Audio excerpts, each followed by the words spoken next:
नमस्कार दोस्तों और मेरे प्रिय विद्यार्थियों।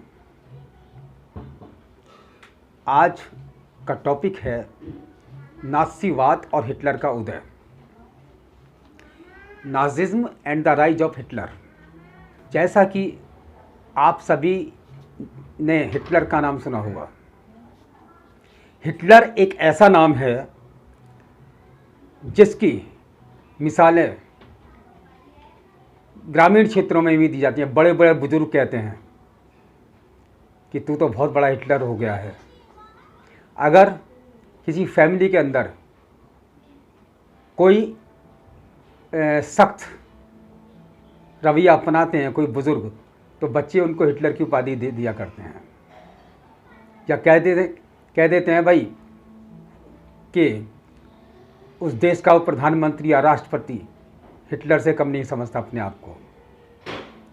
और किसी भी संस्थान में का जो उसका मुखिया होता है, अगर वो सख्ती बरतता है या अपने कर्मचारियों के साथ कुछ गलत तरीके से पेश आता है, तो उसको सभी लोग हिटलर की उपाधि देने से नहीं चूकते।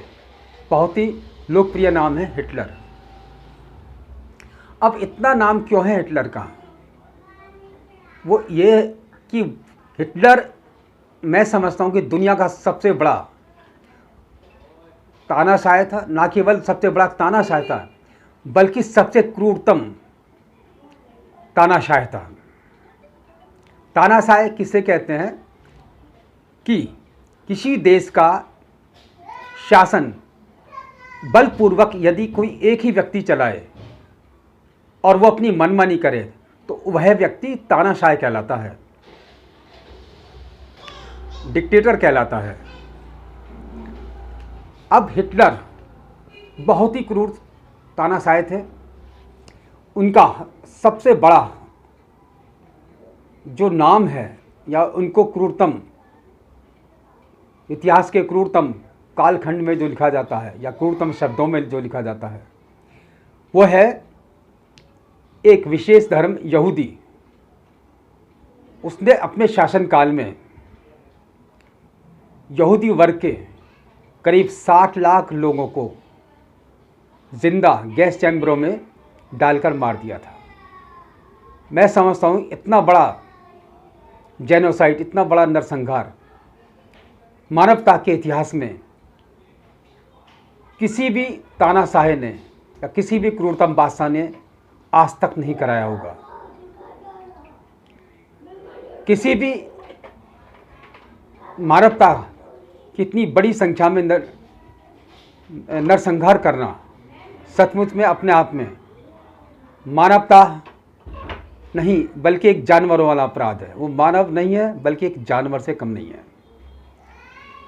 हमेशा हर इंसान को मानवता के ही पक्ष में रहना चाहिए। मानवता सबसे बड़ी पूंजी है हमारी।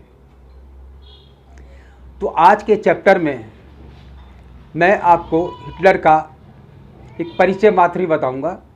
फर्स्ट पार्ट है, लेकिन इसको समझने से पहले आप कुछ शब्दों को समझिए। सबसे पहले आता है नाज़ी। यह शब्द जर्मन भाषा के शब्द नाज़ियोनाल के शुरुआती अक्षरों से बना है। नाज़ियोनाल शब्द हिटलर की पार्टी के नाम का पहला शब्द था, इसलिए इस पार्टी के लोगों को नाज़ी कहा जाता है। मित्र राष्ट्र, जो प्रथम विश्व युद्ध हुआ था, वो दो गठबंधनों के बीच में हुआ था। एक तरफ थे मित्र राष्ट्र और एक तरफ थी केंद्रीय शक्तियां। तो मित्र राष्ट्र प्रथम विश्व युद्ध में लड़ाई दो गठबंधनों के बीच में हुई थी। पहला गठबंधन धुरी शक्तियों का था। इसमें German, Italy, Austria, Hungary, Turkey व अन्य धुरी राष्ट्र शामिल थे। दूसरा गठबंधन मित्र राष्ट्रों का था, जिसमें ब्रिटेन, फ्रांस, सोवियत रूस, जापान, ब्रिटिश साम्राज्य के देश और अमेरिका आदि सम्मिलित थे। धुरी राष्ट्र या केंद्रीय शक्तियां, उनको इसलिए कहा जाता है कि जो उसके मूल जो देश थे, जो उस गठबंधन के जो मूल सदस्य थे, जर्मन और ऑस्ट्रेलिया, उनकी भौगोलिक स्थिति का एक साथ होना था, एक साथ जुड़ा होना था। तो उसमें क्या होता था, उनकी जो सेनाएं एक साथ लड़ती तो उनको एक मोर्चे से दूसरे मोर्चे पर जाने में बहुत आसानी हुआ करती थी। अब उसके बाद आता है नाज़ीवाद। नाज़ियों की विचारधारा को नाज़ीवाद के नाम से जाना जाता है। यह एक उग्र तानाशाही आंदोलन था जो एडोल्फ हिटलर के नेतृत्व में जर्मन में चला गया था।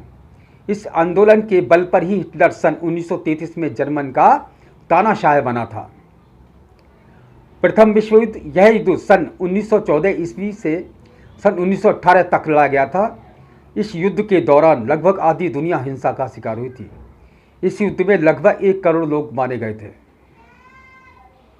प्रथम विश्व युद्ध में जर्मन की पराजय हुई थी और उसकी पराजय का जो कारण था दीर्घकालीन युद्ध, धन की कमी, मित्र राष्ट्रों की शक्ति का गलत अनुमान, रूस की क्रांति का प्रभाव, अमेरिका का युद्ध में प्रवेश। अब ये शब्दावली जानने के बाद आप सबसे पहले जानिए हिटलर के बारे में। एडोल्फ हिटलर का जन्म ऑस्ट्रिया के वान नामक स्थान पर सन 1889 में हुआ था।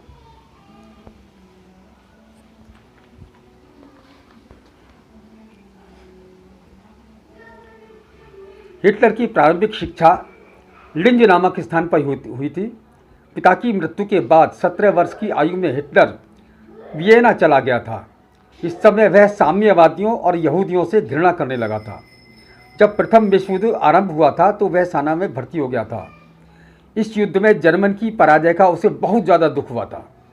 सन 1919 में उसने वर्कर्स पार्टी नामक एक छोटे से समूह की सदस्यता ग्रहण कर ली थी। धीरे धीरे उसने इस पार्टी पर अपना कंट्रोल स्थापित कर लिया। यही पार्टी आगे चलकर नाज़ी पार्टी या नाज़ी दल के नाम से प्रसिद्ध हो गई। हिटलर सन 1933 से 1945 तक जर्मन का शासक रहा। हिटलर जर्मनी का शासक था। इसने द्वितीय विश्व युद्ध में भाग लिया था। वह यहूदियों की पूरी नस्ल को समाप्त कर देना चाहता था, लेकिन मित्र राष्ट्रों के साथ सोवियत संघ और अमेरिका के आ जाने के कारण युद्ध का स्वरूप ही बदल गया। जर्मन ने मित्र राष्ट्रों के सामने मई 1945 में आत्मसमर्पण कर दिया था। हिटलर व उसके समर्थकों को यह डर सताने लगा था कि मित्र राष्ट्र उसके साथ वैसा ही व्यवहार करेंगे जैसा कि उन्होंने यहूदियों और अल्पसंख्यकों के समूहों के साथ किया था। इस डर से हिटलर और उसके प्रचार मंत्री गोबल्स ने बर्लिन के एक बंकर में पूरे परिवार के साथ अप्रैल 1945 में ही आत्महत्या कर ली थी। इसके बाद आत्महत्याओं का एक दौर चल पड़ा। मित्र राष्ट्रों की विजय के बाद जर्मनी में जो आत्महत्या हो रही थी उनका कारण मित्र राष्ट्रों द्वारा न्यूरेमबर्ग नामक जगह पर स्थापित सैनिक अदालत थी। यह अदालत 3 प्रकार के अपराधों पर सुनवाई के लिए गठित की गई थी: शांति के खिलाफ अपराध, युद्ध अपराध और मानवता के खिलाफ अपराध। अदालत द्वारा नाज़ियों को कठोर दंड दिया जाने लगा। कठोर दंड के भय से नाज़ी समर्थक आत्महत्या करने लगे थे। नाज़ियों द्वारा किए जाने वाले अत्याचार के पीछे भी अनेक कारण थे। अत्याचार का प्रारंभ प्रथम विश्व युद्ध के बाद हुआ था। प्रथम विश्व युद्ध के समाप्त होने पर मित्र राष्ट्रों ने जर्मन को वर्साई की अपमानजनक संधि करने के लिए मजबूर कर दिया था। अपमान होने के कारण जर्मन में राष्ट्रवादी तत्वों का उद्भव हुआ। हिटलर ने राष्ट्रवाद का नारा देते हुए जर्मन के गौरव को दोबारा स्थापित करने का वादा किया था। जर्मन की जनता हिटलर को राष्ट्रीय नायक मानने लगी थी। जर्मन की जनता में हिटलर की स्वीकार्यता ने उसको तानाशाह बना दिया था। नाज़ीवाद की शुरुआत यहीं से हुई थी। हिटलर ने अल्पसंख्यक समूहों और यहूदियों के खिलाफ घृणा का प्रसार किया। आगे चलकर यह घृणा हिंसा में बदल गई। सेकेंड वर्ल्ड वार, दूसरे विश्व युद्ध के दौरान 60 लाख यहूदी, 2 लाख जिप्सी, 10 लाख पोलैंडवासी और 70,000 अक्षम जर्मन के निवासियों को बेरहमी से मार दिया गया। इस काम को हिटलर ने बहुत सुनियोजित तरीके से पूरा किया था। लोगों को मारने के लिए बड़े बड़े सामूहिक कत्ल खाने बनवाए गए थे। इन कत्ल खानों में जहरीली गैसों के माध्यम से लोगों को मौत के घाट उतार दिया गया था। जहरीली गैसों के कत्ल खानों को ऑस्विट्स कहा जाता था। मित्र राष्ट्रों द्वारा न्यूरेमबर्ग में जो अदालत बनाई गई थी उसने केवल 11 मुख्य नाज़ियों को ही मृत्यु दंड की सजा दी थी। बाकी सभी आरोपित नाज़ियों को उम्र कैद की सजा सुनाई थी। नाज़ियों को अदालत द्वारा दी गई सजा उनके द्वारा किए गए अपराध की तुलना में बहुत कम थी। इसकी वजह यह थी कि मित्र राष्ट्र ऐसा कुछ नहीं करना चाहते थे जैसा कि उन्होंने प्रथम विश्व युद्ध के बाद किया था, जिससे जर्मन में हिटलर का उदय हुआ था। वो नहीं चाहते थे कि हिटलर जैसा कोई दूसरा इंसान जन्म ले।